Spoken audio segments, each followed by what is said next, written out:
अवस्था तुम्हाला इथे प्राप्त करून दिली. त्या अवस्थेतून आपण साधना करून मुक्त व्हायचं. आता 3 ऋणानुबंध अगदी जोडल्यामुळे आत्म्याचा मूळ विषय म्हणजे ऑब्जेक्ट किंवा ध्येय काय होते तर कर्म शून्य करणे. ते बाजूला राहून आता जीवन प्राप्त झाल्यावर ते विषय रूप म्हणजे सब्जेक्ट झाले. म्हणजेच ध्येयापासून लांब जाऊन इतर विषयात गुंतत गेलो. मग या ऋणानुबंध परत्वे अडचणी सुरू झाल्या. जेव्हा यातून त्रास व्हायला लागला तेव्हा अडीअडचणी निवारणार्थ आपण केंद्रावर आलो. मग तेव्हा आई सांगतील ते करायला तयार होतो आपण आणि फसतो. त्याच्यावेळी कोणत्या मानसिक कर्ज होतात 10,000 रुपये तुमच्यासाठी मी जप करतो म्हणजे पहिलं म्हणतं मी घेऊन तुमचं पोट नाही भरणार, तुम्ही काळजी गुंतवायला पाहिजे. म्हणून दादाजी कडे असलेल्या सांगत नाही तर तुम्हाला 2 मिनिटाची पानं म्हणजे हे जन्म होते जन्म त्याच्यावरती 5 ऋणानुबंध म्हणजे 11 होते आणि त्याच्यावर मस्तक म्हणजे सुपारी आणि नारळ म्हणजे ह्या ते तिथे ठेवायला लावतात. म्हणजे तुमचं कर्म तिथे ठेवायला लावतात आणि मग आशीर्वाद देऊन तुम्हाला मोकळं करतात. म्हणून ते आरतीच्या आधी येऊन ते सगळं ठेवायचं आणि तिथं नाव ठेवायचं. मग या ऋणानुबंध परत्वे अडचणी सुरू झाल्या. जेव्हा यातून त्रास व्हायला लागला तेव्हा अडचणी निवारणार्थ आपण केंद्रावर आलो. तेव्हा आपले जीवन या ऋणानुबंध परत्वे ग्रासलेले होते. त्यातून सोडवणे म्हणजे विमोचन करून मग दीक्षा देणे. याचा अर्थ गुरुशक्तीशी साधनेतून जोडून देणे म्हणजेच भांडे स्वच्छ करून मग दूध घालणे, नाहीतर दूध नासते. आता सूर्याला उगवण सांगावं लागतं ना, मृत्यू केलाचा पृथ्वीला तीन सांगावं लागतं. म्हणजे हे कार्य कसं चाललंय कुठली तरी एक शक्ती आहे की नाही तुझी. म्हणजे कार्य कसं बरोबर उन्हाळा पावसाळा हिवाळा त्या शक्तीशी तुम्हाला गुरुशक्तीतून जोडून दिलंय. म्हणजे हे निसर्गाचं कार्य कसं बरोबर चाललंय तसं तुमच्या जीवनाचं कार्य व्यवस्थित चाललंय. तेच पाहिजे ही शक्ती जोडायची असती. आणि ह्या आपल्याला असं ह्याच्यासाठी आपल्याला आशीर्वाद द्यायचं हे माहीतच नव्हतं. तुम्ही देवधर्म कशा करता करता माझी नोकरी येते ना मला प्रमोशन मिळू दे, मी डॉक्टरांना मी पेशंट गॅस येऊ दे, माझा अमूल झाला ते डॉक्टर तिकीट लागू दे. म्हणजे ऐहिक गोष्टी मागण्या तो ऐहिक गोष्टीसाठी कार्य करत नसतो. तर तुमचं जीवन विकसित होऊन तुम्ही जीवन ईश्वरमय व्हावं व ज्या गुणाकरता तुम्ही जन्माला त्या गुणाकरता तुमचे आत्मकार्य होऊन तुम्ही या जगाचा निरोप घ्यायचा आहे हा भाव वाटलेला आहे. समजलं? आता ह्याच्यात त्या सोपं सांगू शकेल तर जो मनुष्य ज्या गुणपरत्वे जन्माला आलाय त्या गुणाशी जोडून घेऊन त्याच्याकडनं ते कार्य करून घेऊन तुम्हाला मुक्त असेल म्हणून त्याचं कार्य होऊ करतात. म्हणून दुसरे देव परमार्थ हात घालत नाही. पण तुम्हाला काय तुम्हाला कुलस्वामी जो देव आहे त्यांच्या थ्रू त्यांची सेवा पूर्ण झाली की तुम्हाला एका गुरुशी गाठ घालून देतात आणि मग तुमच्या जीवनाचं सार्थक. बाहेर विमोचन नाही म्हणून आपला हा मार्ग सर्वश्रेष्ठ आहे. एक विमोचनाची गोष्ट सांगतो ना. विमोचन म्हणजे किती अवघड आहे आणि काय आहे प्रकार. तर विठ्ठल महाराजांचं नाव तुम्ही ऐकलं असेल. पुण्याला विठ्ठल महाराज म्हणते ते संध्याकाळी त्या नदी महानदी नदीच्या तिथे असे ध्यानाला बसायचे. संध्याकाळच्या वेळी ते ध्यानाला बसले तेव्हा असा आवाज आला कोणतरी आलेला आणि शांतता नीरव शांतता. तिथं पावलांचा आवाज आला आणि मनुष्य आला होता. त्याला म्हणून काय रे तू आता कशाला आलेस इथं. मी म्हणलं मला गेली 60 वर्ष कसलं त्रास आहे मुळव्याधीचा आणि मला कंटाळा आला. तू ऑफिसवर जाताना ते हे घ्यावं लागतं प्याज आणि मला घरी त्रास होतो काय कंटाळा म्हणून जीव घेणार आहे. जीव घेऊ नकोस तू एक काम कर खाली त्यानं पाणी घेऊन ये भांड्यात तुझी व्याधी मला दे. मग त्यांनी पाणी सोडून ती व्याधी येणार होती. यांनी पुढे 30 वर्ष भोगली. तो मुक्त झाला. पहिला तो मुक्त. आता इतके लोक जे सगळे आले तर त्या सगळ्यांचे असे काय दोष असतील ते दादाने घ्यायचे आणि तुम्हाला मुक्त करायचं म्हणजे काय परिस्थिती झाली त्यात एक सेकंद विचार करा. म्हणून ह्या मार्गात बाहेरच्या मार्गातल्या लोकांनी ऐकायला येत आहे ना विमोचनात हात घातला नाही. पण दादाने बाबाने सांगितलं आम्ही तुझ्या पाठीशी उद्धार होणार नाही, म्हणून ते साध्य झालं. आणि म्हणून ह्या सरकार मार्गाने दुसरा तुम्ही काय तुम्हाला काय मिळाले तर समजत नाहीये. जेव्हा वर गेल्यावर समजेल, त्यासाठी वर जावं लागेल. तर मी सांगतो म्हणून माझ्यावर विश्वास ठेवा. तर अर्ध्यातच आता करा, थंड बसा, थोडा काय होता आम्ही होळ करत नाही, गणपत करत नाही, काय करत नाही, काय करत नाही. आम्ही सगळ्यांनी असं काय काय व्हायचं ते होते, काही येणार सगळं आनंद झाले. हा, थंड बसायचं म्हणजे काही करत नाही असं नव्हे, करायचं नाही. एकाला सांगितलं थंड बसा म्हटलं, तो कामाला जायचं बंद झालं. ते कामाला सांगितलं थंड बसा बोलायचं म्हणजे प्रॅक्टिस आहे. आपल्या व्यवहार रोजचे करायचे, पण ज्या शंका आणतो ना त्या आणायचं नाही, त्याच्यासाठी थंड बसा सांगितलं. की नेमका अर्थ वेगळा घ्यायचा.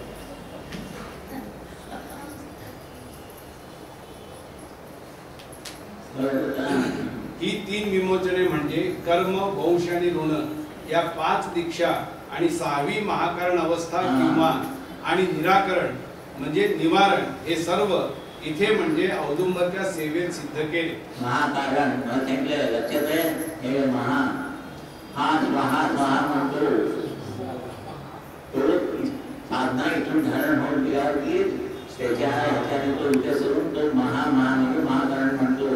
आणि तुम्ही जे अंतर जाता त्याला 10% शक्ती त्याची खर्च होती आणि 90% तुम्हाला ज्ञानमय अवस्था प्राप्त होण्यासाठी शक्ती होती.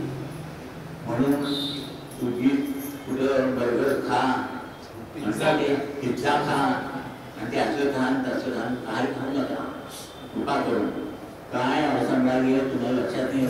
तपश्चर्या करून माणसं आपलं सगळं घेऊन घालवतात, पण काय मिळालं कळत नाही. हे सगळं मिळाले आणि म्हणजे आता घेऊन आपण साधून ठेवायचं. तेव्हा आपण आज रात्री मी जेवत असतो, किती चाललं तू घरी कसं नाही, काय खाल्लं मी? एक चपाती आणि एवढा भात खाल्ला नाही. पहिलं जे वाढलेलं तेवढं खाल्लं, त्याच्यावर खाल्लं नाही. मग खोलतं काय खाल्लं असेल का? नाही, विचार. सकाळी उठल्यावर सुद्धा काही नाही, आता तर चहा घेऊन आलो आणि तुम्ही सगळ्यांनी ब्रेड आणि ते हाडलं. मी नुसतं उठली तुमच्याजवळ बसून आला ना. अन्न आणि आपल्याला गरजे पुरतं अन्न म्हणजे गरज कमीच आहे, पण आपल्याला सवय झाली.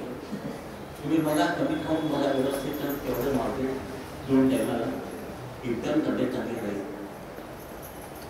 सगळे रोग आहेत ना ते याच्यातून तुम्ही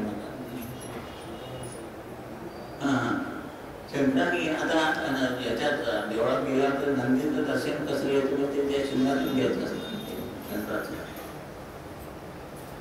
तर तो नंदी देवासमोर का बसला तिथं, तर शंकराने म्हणतात पाठवून नंदी सांगितलं म्हणा, छाती जा पृथ्वीवर 3दा साधना करा आणि एकदा जेवण करा म्हणून सांग.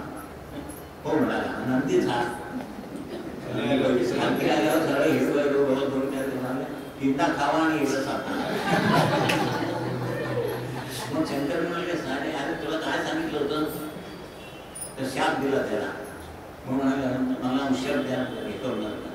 तर म्हणाले मग ते बसून राहत तिथे, फक्त तुला आता बोलायचं नाही, ते याला स्पर्श केल्याशिवाय असं आहे. हे नंदी बऱ्याचं काम आहे ते, चुकून ठेवलं सगळं.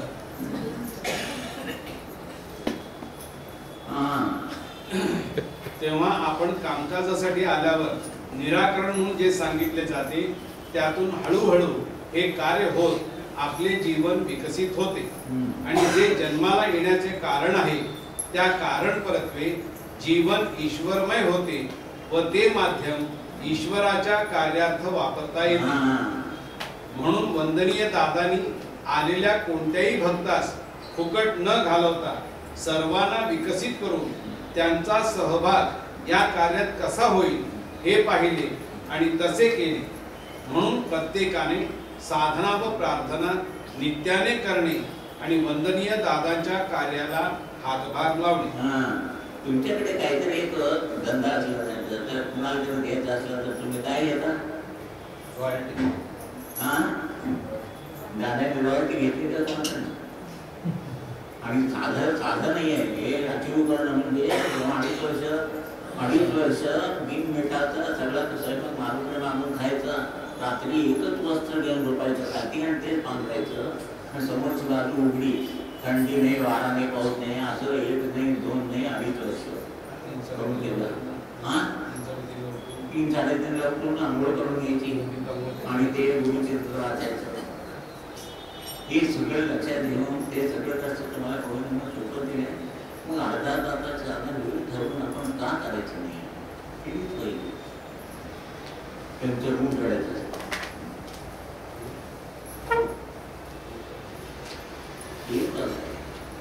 संवाद गुण करत आहे, घड्या बघायचंच नाही, नाहीतर विषय संपणार नाही. हा बरोबर आहे. नाहीतर मग सोमवारी 1 दिवस एक्सटेंड करावं लागेल.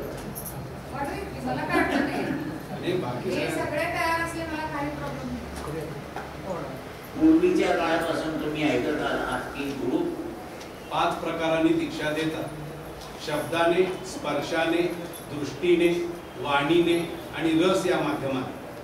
तर पुढील काळ असा आहे की तुम्ही झांज घेऊन बसला आहात म्हणून आरतीला तुमच्या शेजारी लोक येऊन बसतील असे नाही. त्यांच्या मनामध्ये जागृती होऊन आपण अमुक एक गोष्ट करावी अशी त्याबद्दल उपरती होईपर्यंत तुम्ही सबुरी ठेवली पाहिजे. त्यांच्यातील असे स्थित्यंतर हे त्याला दीक्षा दिल्यानंतर त्याच्या नकळत होणार आहे. तुम्ही प्रथम आलात तेव्हा तुम्हाला मी सांगितले होते का की मी दीक्षा देतो म्हणून? पण तुम्ही आरतीला साधनेला येऊ लागला. आता भवितव्यात तुम्हाला तेच करायचे आहे. आता बंधन द्यायचं नाही, बाहेर गेले की कांदा खायचा नाही, अमुक करायचं नाही, कमी करायचं नाही सांगतात की नाही. म्हणजे कांदा समोर आले की ह्याच्या पोटात बोळायचो, अरे मला खायचा नाही आहे. म्हणजे दीक्षाच्या ऐवजी कांदा पोटात बसतो. मग दादाने बंधन जातो नाही, कांदा खायचा खा, काय प्यायचं पी, किती पिशील, 1 दिवस तर सोडावंच लागेल. एक XYZ एकटी होती, ती बायकोला तिला सोडायची पुण्याला, बायकोवरती आरती जायची आणि हे रस्त्यावरती सिगरेट ओढत फिरायची तासभर, आणि मग बायको खालती आली की तिला घरी घेऊन जायचं. 1 दिवस काय दादांच्या डोक्यात आलं ह्या माणसाला दीक्षा द्यायची म्हणून दादा काय केलं, निदान आरती वाढवली आणि त्याच्या अर्धा तास उशीर झाला. मग हे गृहस्थ वरती आले बघायला, 10 उशीर झाला आणि दादा समोर होते, तेव्हा या इकडे तुमचीच वाढ करतो. मग बसले, कोण कळलं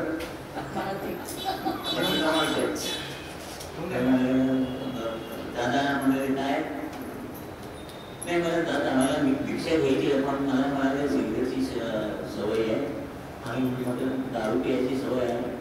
तर म्हणजे कितीदा पिता?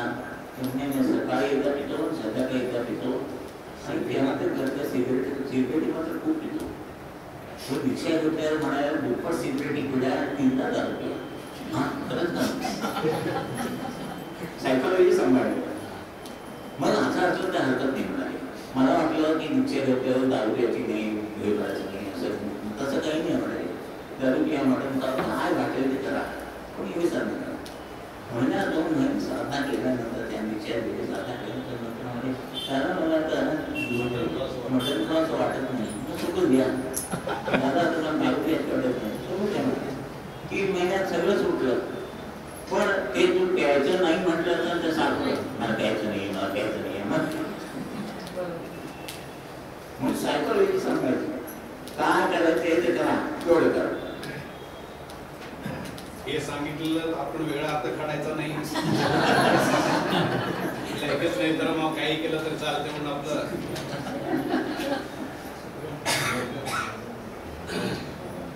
आता दीक्षा परत्वे साधना करत असताना तुमची माध्यमे गुरु शक्ती धारण करतात. काय सांगतो पहिलं सूर्य आजपर्यंत नाभीपर्यंत हे सगळे धारण सगळं जीवन गुरु शक्ती. त्यामुळे तुमचा जो पंचभौतिक देह आहे त्यातील 5 तत्वांपैकी एक तत्व प्रधान असते.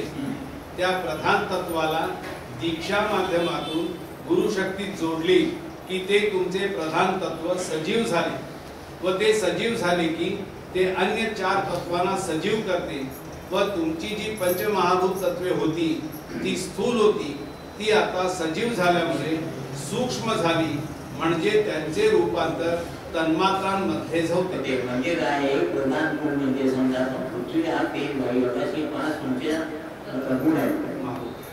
ज्यांचा प्रधान गुण पृथ्वी तत्व असतो ते शेतकरी असतात, ज्यांचा आकाश तत्व असतो ते प्रोफेसर असतात, ज्यांचा आप तत्व असतो ते डॉक्टर असतात, पाणीगाव बोलतात.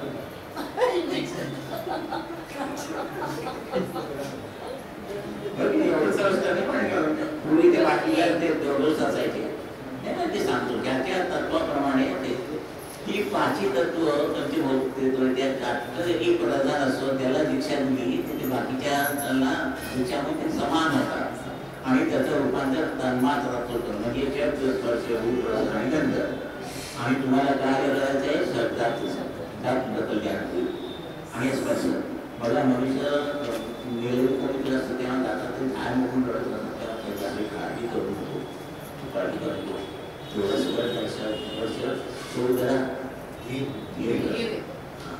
तेच करायचे आपल्याला. आलेला त्यांनी सांगितलं भरपूर सरळ त्यांना ऐकून घ्यायचं, नाही काळजी करू नको, एवढी प्रार्थना वाच आणि एक सोमवारच्या निरंतराचा कीर्तन पूजा सुरू एवढंच करायचं.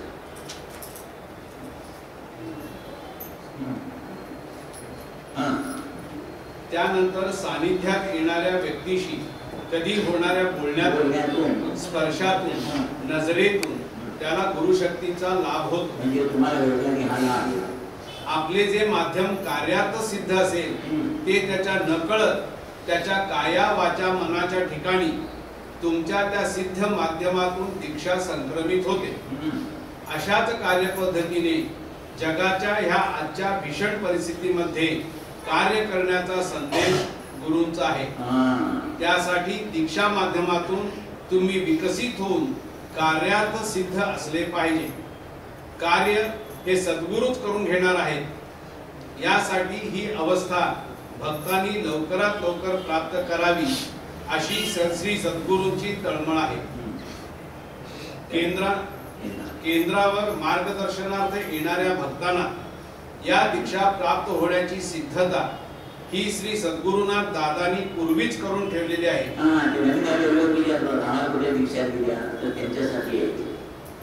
त्यांनी सिद्ध करून ठेवलेल्या प्रतिमांच्या माध्यमातून हा लाभ भक्तांना होणार आहे. कारण प्रतिमेतून विमोचनांचा लाभ व महाकारण प्रतिमेतून सर्व दीक्षांचा लाभ होण्याची सिद्धता ही करून ठेवली आहे.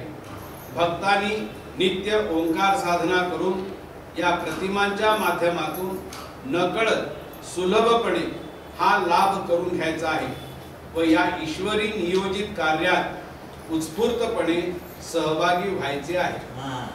तुम्ही आमच्या घरात केंद्र नाही आहे, केंद्रासाठी सेवा होत नाही असं काही म्हणायचं नाही आहे. तुम्ही साधना करायची, तुम्ही असे पेट म्हणून आला तर तुमच्यात नाही काय ऐकायला येत नाही.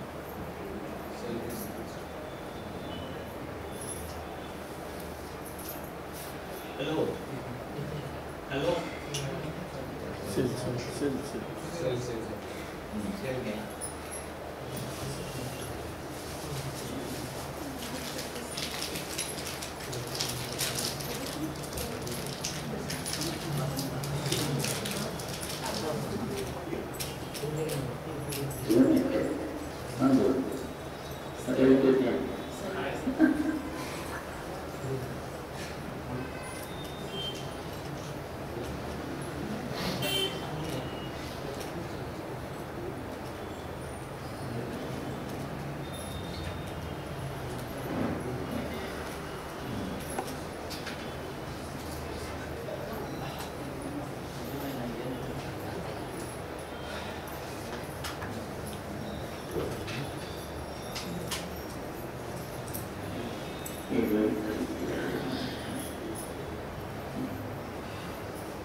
आता दादांनी आपल्याला दीक्षा दिल्या, त्यामधून आपल्याला कसा त्याचा लाभ होतो त्याचा आपण आता वाचन विवेचन झालं.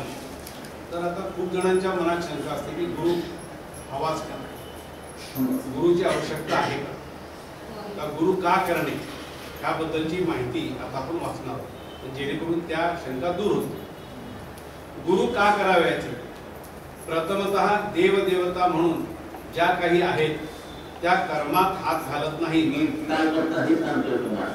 आणि म्हणून गुरु करणे आवश्यक आहे. गुरु कर्मात हात घालून ते कर्म अनुकूल करून देतात व पुढे ती अवस्था टिकवण्यासाठी सुलभ अशी साधना सूचित करतात. त्याप्रमाणे साधना केल्यावर खालील गोष्टींचा लाभ होतो. 1. आपण करीत असलेल्या सेवेचा लाभ ह्याच जन्मात अनुभवता येतो.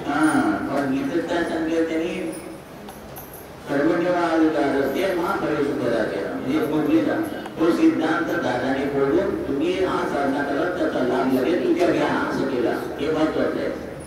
2. पहिल्या 3 लोकातून सुटका होऊन चौथ्या लोकाची प्राप्ती होते.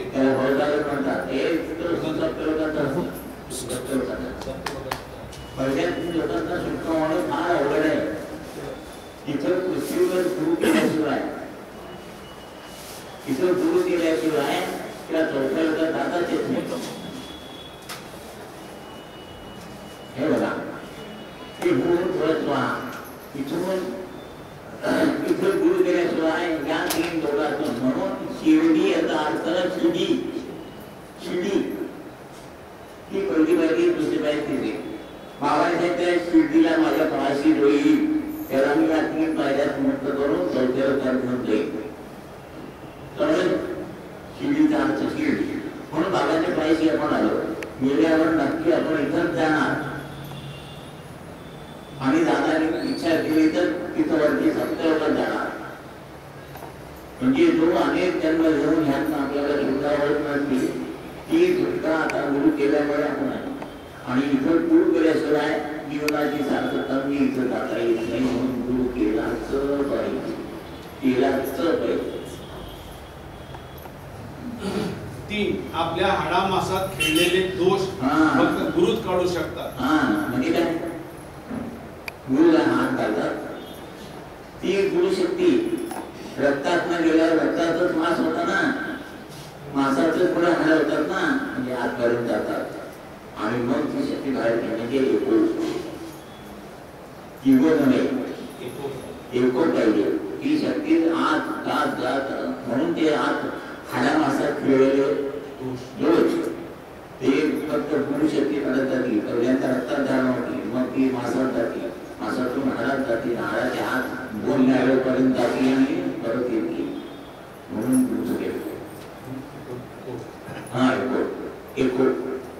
नंतर गुरु देते ज्ञान, ज्ञानी समाधान. गुरु असल्याशिवाय ज्ञान होत नाही. आपल्याला सगळं ज्ञान हे गुरुंचे पण मिळालं की जीवनात एवढंच माध्यम असतात, रक्त शुद्ध करायचं असतं आणि अमुकांचं जे काय नव्हतं. नुसतं आल्यामुळे डोळ्यात दिसतं ते खरं सांगायचं, त्याच्यात हे व्हायचं आणि एक दिवस मरून जायचं. यासाठी गुरु करायलाच पाहिजे, दुसरा पर्याय नाही. आज इथे गुरुपूजन झाले तेव्हा गुरु या शब्दाचा अर्थ काय, तर गु म्हणजे अज्ञान आणि रु म्हणजे तत्संबंधीचे ज्ञान करून देणे. म्हणजे ज्या ज्या विषयांचे ज्ञान नाही त्याचे ज्ञान करून देणे. म्हणून गुरु तेथे ज्ञान आणि ज्ञानी समाधान. ज्ञान झालं समाधान होईल. आता कळलं 19 माध्यम विकसित केली की माझं कर्मानुकूल होणारे ज्ञान नव्हतं. 19 माध्यम असतं तेही माहीत नव्हतं, रक्तात दोष असतं तेही माहीत नव्हतं. काय माहीत होतं, गणपती दिसायला होता माहीत होता आणि 5 दिवस तर 1.5 दिवस तर 2 दिवस कोणी ठरवलं. म्हणजे तुम्ही ठरवलेलं बरोबर आहे का नाही. श्रावण भाद्रपद अश्विन आणि कार्तिक 4 महिने त्याला काय म्हणतात. श्रावणामध्ये उपास तपास करून हे 1 मात्र शुद्ध करायचं, नीट करतात आणि त्याच्यात उपास धारण करायचं. मग श्रावण झाल्यावर भाद्रपद जाण्यायचो. त्या भाद्रपद महिन्यामध्ये चतुर्थीला गणपतीचा आशीर्वाद घ्यायचा आणि गौरी येतात की कुलस्वामिनी आहे त्याचा आशीर्वाद घ्यायचा आणि 10व्या दिवशी अनंत चतुर्दशीला विष्णूचा आशीर्वाद घ्यायचा. पण तुम्ही दीडच दिवस गणपती बसवला तेवढे कुठं मिळणार. असा आशीर्वाद घेऊन 10 दिवस गणपती बसवून नंतर पितृपक्षेत्र घ्यायचं आहे ना. त्या देवा हे जे तुम्ही पुण्य प्राप्त केलंय ते अर्पण करून या पित्रांना ज्ञात्मिक लोकांतून मुक्त होऊन चौथ्या पाठवायचे. हा, आता ते पुण्य त्यांच्यासाठी खर्च केलं, ते पुन्हा मेकअप करून घ्यायचंय म्हणून अश्विनीमध्ये 10 दिवस नवरात्र तिची सेवा करायची तुळसमतीची आणि ते पुण्य जोडून घ्यायचं आणि ते पुण्य तेव्हा संपू नये म्हणून ते त्रयोदशीपर्यंत सांभाळून ठेवायचं आणि त्या दिवशी लक्ष्मी आणि सरस्वतीचे पूजन करायचं आणि आपल्या जीवनात समृद्धी आणायची. असं 4 महिन्याचं व्रत केल्यावर वर्षभर व्यवस्थित जायचं. पण केलं काय आपण नाही केलं. मध्ये गणपतीला 3 दिवसात पाठवलं म्हणतो गणपती तुमच्या पर्वतातल्या लोकांना पाठवायला विसरला.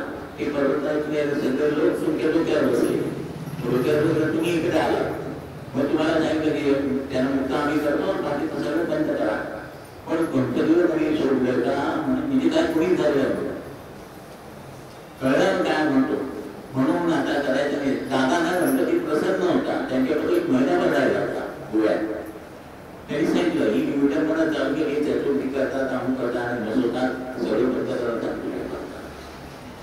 म्हणून त्याला सर्व ते बंद करायचं आम्ही सगळं बंद केलं. वेळेवर सुद्धा भरती काय करतात माहिती नाही म्हणून भावाने प्रथम वेळचे तुम्हाला तेवढी आमची तिची प्रार्थना बाहेरला पैसे पाठवले ते आत्मी येऊन सांगून जातात आम्ही मुक्त झालो म्हणून भरतीनामुळे तर त्यांचं पॅकेज असतं 28,000. गिरवीचे जेवण असेल तर 28,000 रुपये, मुलगीचे लग्न पाहिजे असतील तर 30,000 रुपये. म्हणजे काय धंदा झाला हा.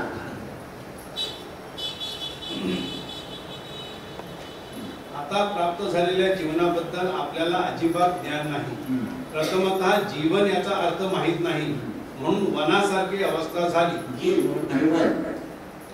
जी म्हणजे काय आपल्या घरात मोटर सारखी आहे हात मारल्यावर जी साहेब म्हणतात तशी ती 19 मध्ये हात मारली तशी जी म्हणतात पण कार्य करत नाही म्हणून वनासारखी अवस्था झाली. वनात जायचं बाकीचं झाड वाटायचं जे असतं पण घरासमोरची बाग कशी असते मॅनेज केली. तसं जीवन मॅनेज करून त्यांनी आपल्या घराच्या बागेसारखं आवाहन करून दिलं.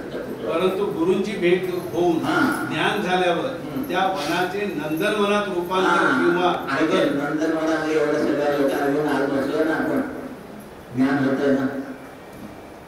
नंदनवनात रूपांतर किंवा बदल किंवा स्थित्यंतर होते आणि अशा ह्या नंदनवनात बसून आपण इतरांनाही ज्ञानी करावयाचे कर्तव्य आपणा सर्वांना करावयाचे आहे.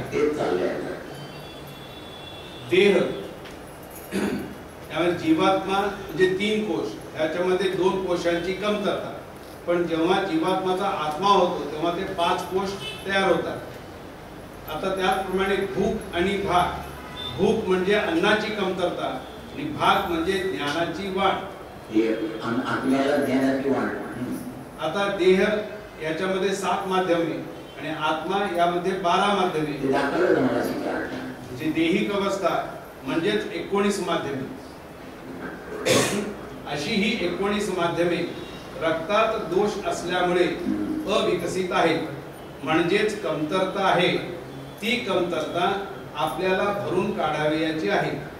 यासाठी पूर्वीचे जे विधी होते ते म्हणजे पूजा अर्चा, कुलधर्म, कुलाचार, कुलोपासना, सत्यनारायणीची पूजा, व्रत वैकल्ये, उपास वगैरे वगैरे यातून ही कमतरता भरून काढायला हवी होती. पण ह्याचे ज्ञान आपल्याला झालेच नाही व केवळ हे सर्व ऐहिक सुखाच्या प्राप्तीसाठी केले.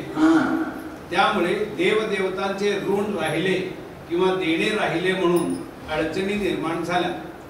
शेवटी आपण अडचणी निवारणार्थ जेव्हा गुरुमार्गाकडे आलो तेव्हा गुरु या सर्व ऋणांसाठी जामीन राहिले व त्यातून आपली सोडवणूक केली व ती कमतरता विमोचन आणि दीक्षा याने भरून काढून ह्याच जन्मात आपल्याला अति उच्च अवस्थेचा म्हणजेच नारायण अवस्थेचा लाभ करून दिला.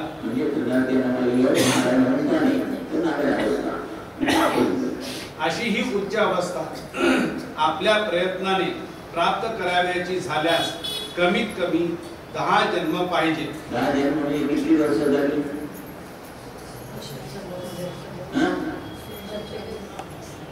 60 वर्षाचा गेल्यानंतर पुन्हा जन्माला 360 वर्ष, या 1000 वर्ष, 1000 रुपये जास्त होतात. प्रत्येक 2 जन्मामध्ये 360 वर्ष, 360 वर्ष आणि 60 वर्षाचं आयुष्य. इथं 60 वर्ष झाले आणि 9 जन्माचे 9 सत्र म्हणजे 3-4 हजार वर्ष असते.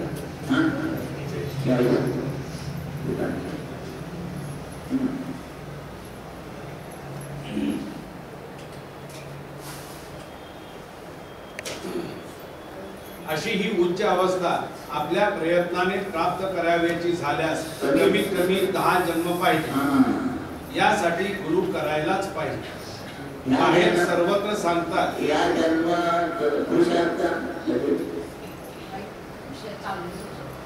आता दुर्गेच्यानंतर आम्ही या जन्मात जर सगळे सुखी आहात. आता गुरु भेटल्यानंतर नको, आधीच सांगा मला. मग 10 जन्म आणखी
बाहेर सर्वत्र सांगतात की नरजन्माला येऊन नारायण व्हायला पाहिजे.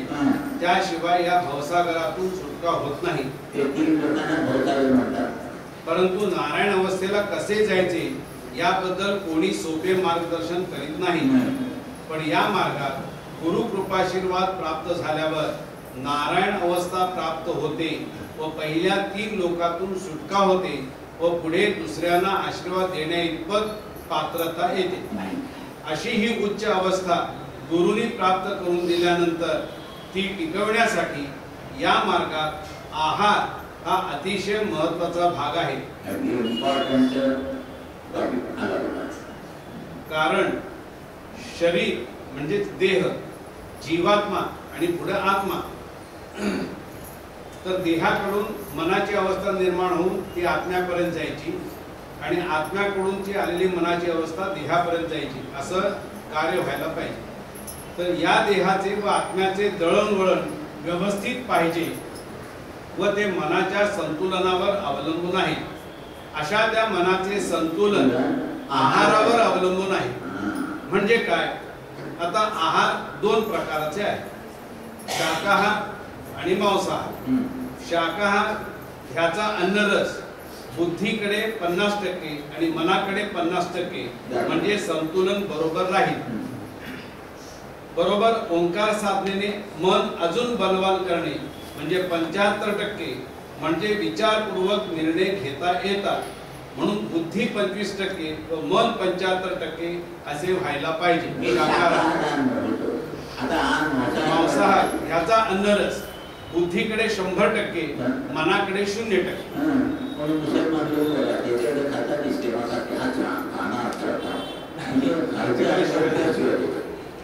येथे संतुलन बिघडते म्हणून मांसाहार अजिबात वर्ज्य आहे.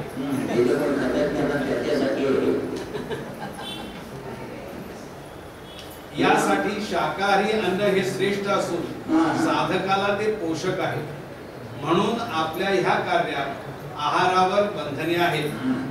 त्यासाठी वंदनीय दादा म्हणाले की जोपर्यंत आहारावर आपण विजय मिळवत नाही तोपर्यंत परमेश्वर प्राप्तीचा दिग्विजय आपण करू शकत नाही.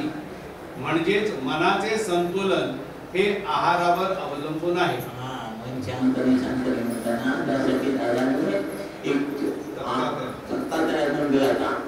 रविवारी भाजी पोळी भात, सोमवारी आमरस, मंगळवारी कन्नड, ते त्या दिवशी तेच खायचं.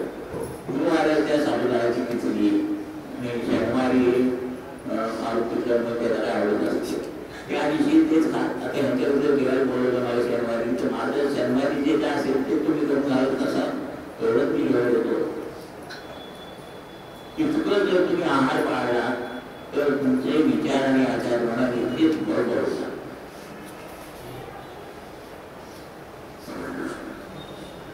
आता अशा तऱ्हेने गुरुमार्गातून आपला विकास झाल्यावर ही उच्च अवस्था टिकवण्यासाठी नित्य ओंकार साधना व निश्चित आहार याकडे सातत्याने लक्ष दिल्यास परमेश्वराने सद्य परिस्थितीत जे विश्वशांतीचे कार्य करण्याचे योजिले आहे ह्यात आपण सहभागी होऊ शकतो व आमच्या हातून त्यांनी योजलेले महत् कार्य अत्यंत उत्साहाने आणि यशस्वीरित्या पार पडो असे जे आपण प्रार्थनेमध्ये नुसते म्हणत नसून त्याप्रमाणे आचरण करीत असल्याचे समाधान प्राप्त होते. ह्या उच्च अवस्थेपरत्वे गुरुनी प्रत्येकास शब्द ब्रह्म किंवा गुरुवाणीची प्राप्ती करून दिली आहे. शब्द ब्रह्म हे आकाश तत्वाचे सूक्ष्म रूप. जसे वडाच्या झाडाचे बीज हे मोहरी एवढे असते आणि रुजल्यावर भला मोठा वृक्ष होतो व अनेकांना विश्रांती मिळण्याचे स्थान बनते, तसेच आपल्या ओंकार लहरी शब्द ब्रह्मातून निघून त्या सर्व लहरी संबंध आकाश तत्व जे विश्वभर पसरलेले आहे त्यात पसरल्या जाऊन सर्वांना त्याचा लाभ होऊन विश्वशांती होणार. आणि अशा ह्या विश्वशांतीच्या कार्यासाठी God has chosen you, so you have no choice. आणि त्याचे काम केल्यावर आपले कल्याण निश्चित होणार आहे. म्हणून do Sadhana till you die, don't ask why. आणि म्हणून अशा माणसाची देवाला गरज आहे. म्हणून हा शेर आहे, ख्याल था कोई दिल से पुकारे जो एक बार मुझे, उस आदमी का अभी तक है इंतजार मुझे.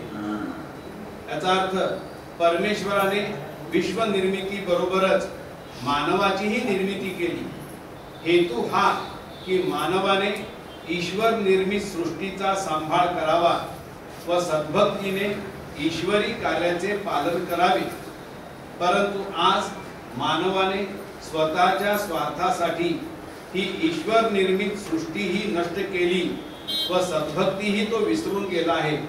त्यामुळे परमेश्वर आज अशा भक्तांच्या शोधात आहे जो ईश्वरी संकेतानुसार त्याचा संदेश जगतासमोर व्यक्त करेल.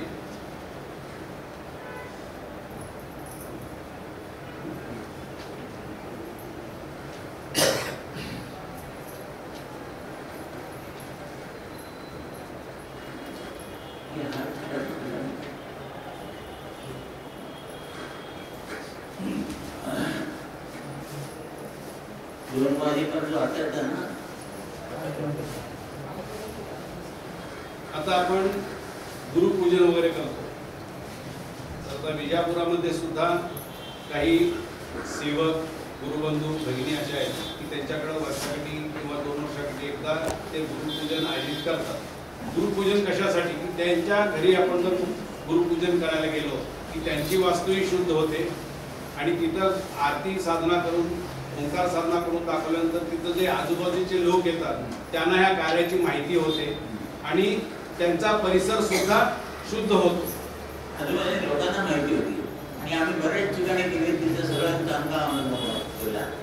दरवर्षी श्रावणात जसं आपण हे करतो सत्याग्रह तसं हे गुरुपूजन त्याच्याकडे केलं. आपल्या आजूबाजूचे लोक सगळे करायला लागले आणि त्यांचं आज माहिती झालं.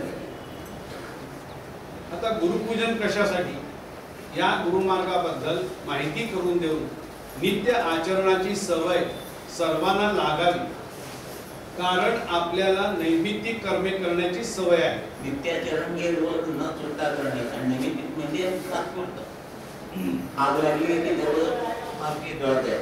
काम झालं परत आलो की तिकडे आपण नित्य आणि नैमित्तिक व आजूबाजूच्या परिसरातील लोकांनाही याबद्दलची माहिती होऊन त्यांचे कल्याण व्हावे हा हेतू.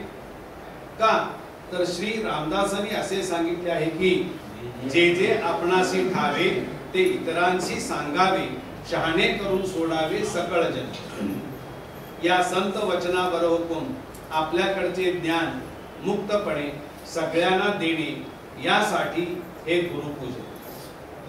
मनुष्य नर म्हणून जन्माला आल्यावर तो नारायण होऊन या जगतातून जायला पाहिजे अशी तरतूद ईश्वराने केलेली आहे. यासाठी पूर्वी ऋषी मुनींनी देवदैविक वेद वैदिक मार्ग सांगितले.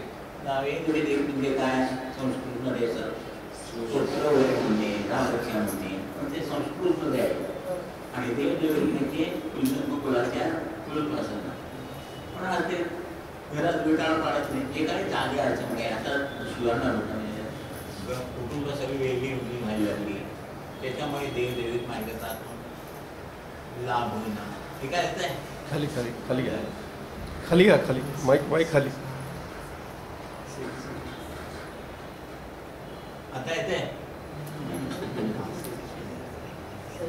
मध्ये सगळ्यांना ब्रेक लागतो ना, स्पीड ब्रेकर आल्यासारखं. किंवा ती वेगवेगळी तुझी संस्कृती त्याच्यामुळे लाभ होत नाही. सेल बदलला,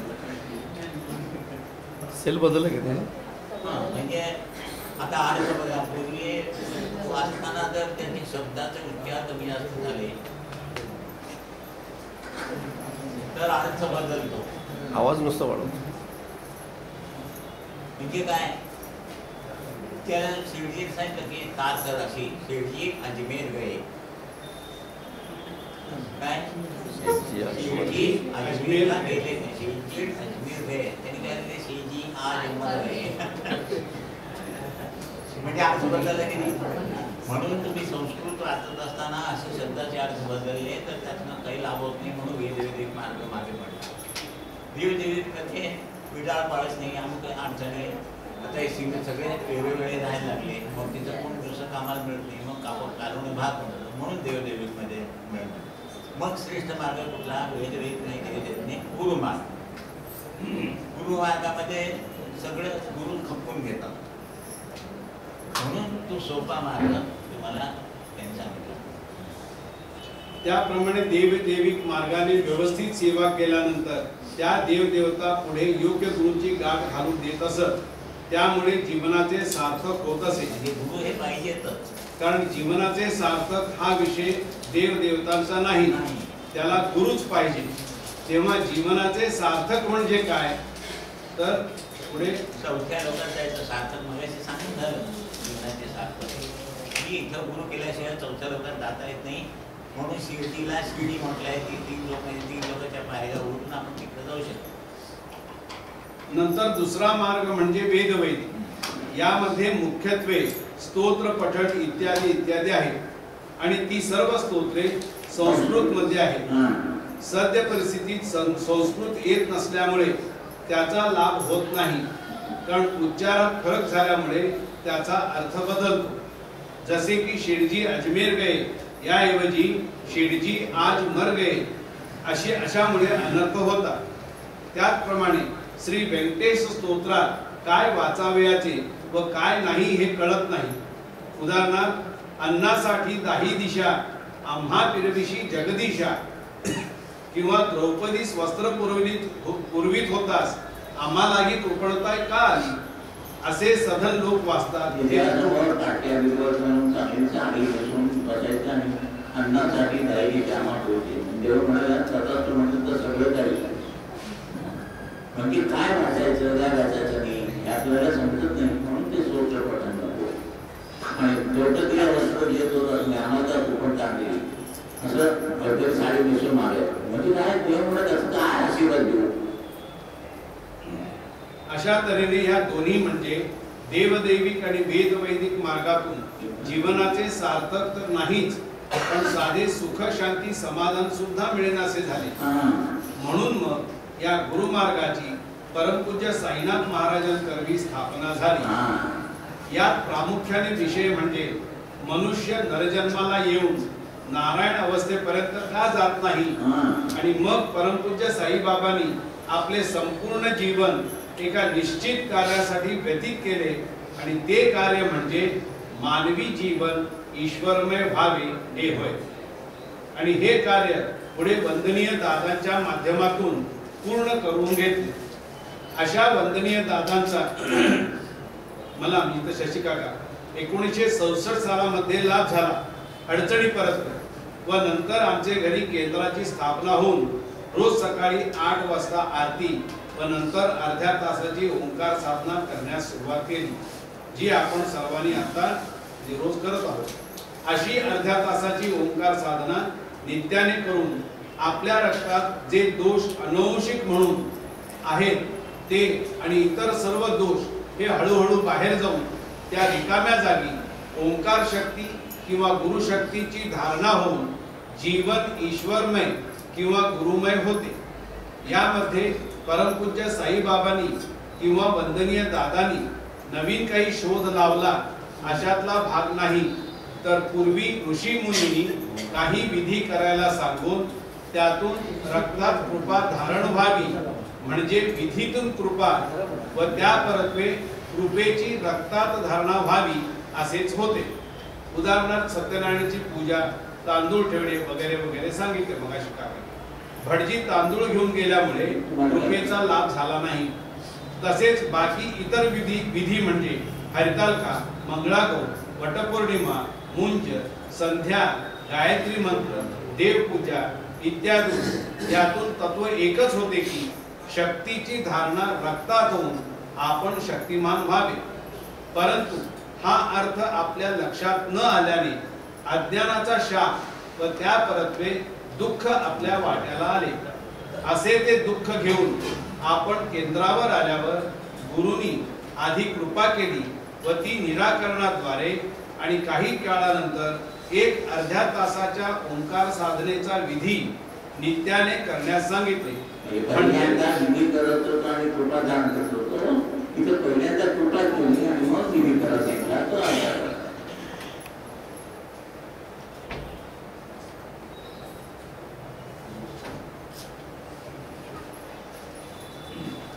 असे नित्याने केल्यावर ती गुरुशक्तीची धारणा हळूहळू रक्तात होऊन संपूर्ण जीवन गुरुमय किंवा ईश्वरमय होते आणि याची अनुभूती मी गेली 50 वर्षे नित्य साधना करून घेतली आहे।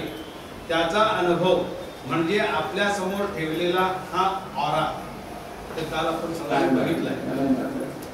ज्यांना कोणाला बघायचं असेल तर दुपारच्या वेळेमध्ये जेवण झालं तर बघू शकता। साधनेने रक्तामध्ये 100% पॉझिटिव्ह शक्ती म्हणजे गुरुशक्तीची धारणा होऊन त्यातून इतरांच्या कल्याणाची भूमिकाही गुरुकृपेने पार पडत आहे। म्हणजे निराकरण सांगितल्यावर समोरच्यांची कामे होत आहेत। अशा प्रकारे तुम्हा सर्वांचीही माध्यमे तयार होऊन तुमची जीवने सुखी होऊन इतरांच्या कल्याणार्थ तुमची माध्यमे देवाला उपयोगार्थ आणावयाची आहेत। तर ती कशी तर नर अवस्था आणि नारायण अवस्था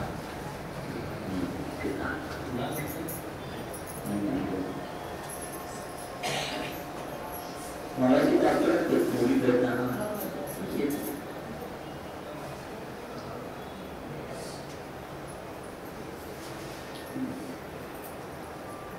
एक लाट आला,